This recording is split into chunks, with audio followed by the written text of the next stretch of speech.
بسم اللہ الرحمن الرحیم۔ دوستو، میرا نام شاہد اور آپ دیکھ رہے ہیں شاہد وائس چینل۔ تمام معزز ناظرین کو السلام علیکم ورحمۃ اللہ وبرکاتہ۔ دوستو، آج کی اس نئی ویڈیو کے ساتھ میں حاضر ہوں۔ امید ہے کہ یہ ویڈیو بھی آپ کو بہت پسند آئے گی۔ آج کی یہ ویڈیو ایک ایسے واقعہ پر مشتمل ہے جو کہ بہت بڑا عبرت خیز ہے۔ تو دوستو، آئیے چلتے ہیں کہ یہ کس طرح کا واقعہ ہے۔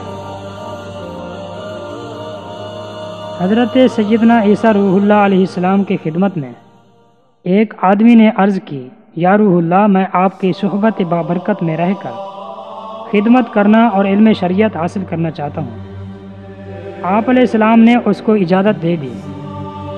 چلتے چلتے جب دونوں ایک نہر کے کنارے پہنچے تو آپ نے فرمایا، آؤ کھانا کھا لیں۔ آپ کے پاس 3 روٹیاں تھیں۔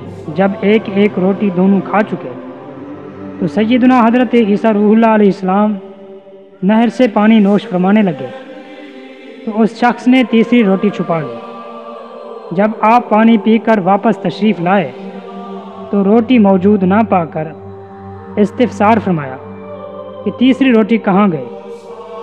اس شخص نے جھوٹ بولتے ہوئے کہا، مجھے نہیں معلوم۔ آپ علیہ السلام خاموش ہو رہے۔ تھوڑی دیر بعد فرمایا کہ آؤ آگے چلیں۔ راستہ میں ایک ہرنی ملی جس کے ساتھ 2 بچے تھے۔ آپ نے ہرنی کے ایک بچے کو اپنے پاس بلایا۔ وہ آ گیا۔ آپ نے اسے ذبح کیا، بھونا اور دونوں نے مل کر کھایا۔ گوشت کھا چکنے کے بعد آپ نے حاجیوں کو جمع کیا اور فرمایا کہ قم بإذن اللہ، اللہ تعالیٰ کے حکم سے زندہ ہو کر کھڑا ہو جا۔ ہرنی کا بچہ زندہ ہو کر اپنی ماں کے ساتھ چلا گیا۔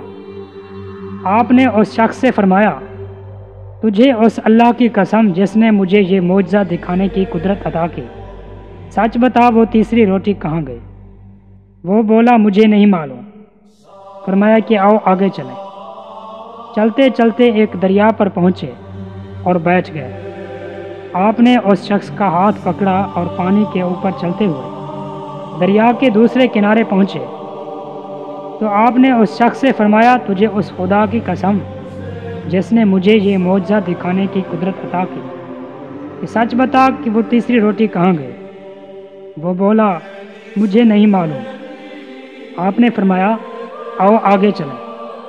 چلتے چلتے ایک ریگستان میں پہنچے۔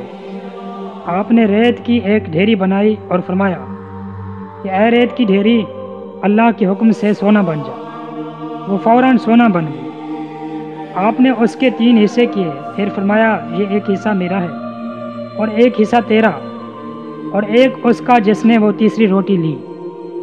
یہ سنتے ہی وہ شخص جھٹ بول اٹھا، یا روح اللہ، وہ تیسری روٹی میں نے ہی لی تھی۔ آپ نے فرمایا، یہ سارا سونا تو ہی لے لے۔ پھر اس کو چھوڑ کر آگے تشریف لے گئے۔ یہ شخص سونا چادر میں لپیٹ کر اکیلا ہی روانہ ہوا۔ راستے میں اسے 2 شخص ملے۔ انہوں نے جب دیکھا کہ اس کے پاس سونا ہے تو اس کو جان بچانے کی خاطر بولا، تم مجھے قتل کیوں کرتے ہو؟ ہم اس سونے کے 3 حصے کر لیتے ہیں اور ایک ایک حصہ بانٹ لیتے ہیں۔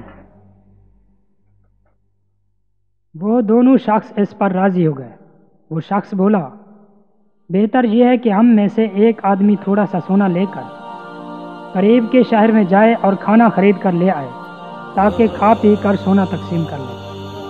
چنانچہ ان میں سے ایک آدمی شہر پہنچا، کھانا خرید کر واپس ہونے لگا تو اس نے سوچا، بہتر یہ ہے کہ کھانے میں زہر ملا دوں تاکہ وہ دونوں کھا کر مر جائیں اور سارا سونا میں ہی لے لوں۔ یہ سوچ کر اس نے زہر خرید کر کھانے میں ملا دیا۔ ادھر ان دونوں نے یہ سازش کی کہ جیسے ہی وہ کھانا لے کر آئے گا ہم دونوں مل کر اس کو مار ڈالیں گے اور پھر سارا سونا آدھا آدھا بانٹ لیں گے۔ چنانچہ جب وہ شخص کھانا لے کر آیا تو دونوں اس پر پل پڑے اور اس کو قتل کر دیا۔ اس کے بعد خوشی خوشی کھانا کھانے کے لیے بیٹھے تو زہر نے اپنا کام کر دیا اور یہ دونوں بھی تڑپ تڑپ کر ٹھنڈے ہو گئے، یعنی مر گئے، اور سونا جوں کا توں پڑا رہا۔ پھر سیدنا حضرت عیسیٰ علیہ السلام واپس لوٹے تو چند آدمی آپ علیہ السلام کے ہمراہ تھے۔ آپ نے سونے اور تینوں لاشوں کی طرف اشارہ کر کے ہمراہیوں سے فرمایا، دیکھ لو دنیا کا یہ حال ہے، بس تم کو لازم ہے کہ اس سے بچتے رہو۔ تو میرے مسلمان بھائیوں، دیکھا آپ نے دولت کی محبت کیسے کیسے گل کھلاتی ہے، گناہوں پر اکساتی، در بدر پھراتی، لوٹ مار کرواتی، حتیٰ کہ لاشیں گرواتی، مگر کسی کے ہاتھ نہیں آتی، اور اگر آتی ہے تو بے حد ستاتی ہے، خوب رلاتی ہے۔ لہذا ہمارے بزرگان دین رحمۃ اللہ علیہ مال و دولت کے معاملے میں نہایت ہی محتاط رہتے تھے۔ تو دوستو، ہمیں چاہیے کہ ہم بھی دنیا کے ساتھ محبت نہ کریں، بلکہ آخرت کی تیاری کر کے آخرت کو سنواریں۔ تب تک کے لیے اللہ حافظ۔